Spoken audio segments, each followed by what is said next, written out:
శాశ్వత జీవమును అచ్చట ఉండవలెనని యెహోవా ఆజ్ఞాపించాడు. ఇంకొక తర్జుమాలో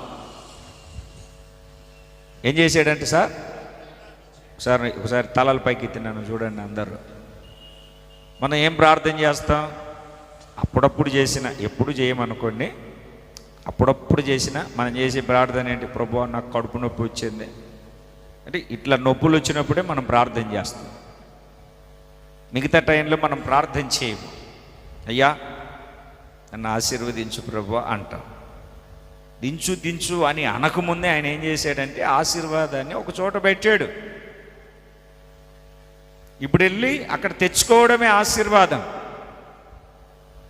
ఎక్కడ పెట్టాడు ఆశీర్వాదం అంటే ఐక్యతలో. ఏ ఐక్యతలో పెట్టాడు అంటే ఆశీర్వాదము సహోదరుల ఐక్యతలో. ఇప్పుడు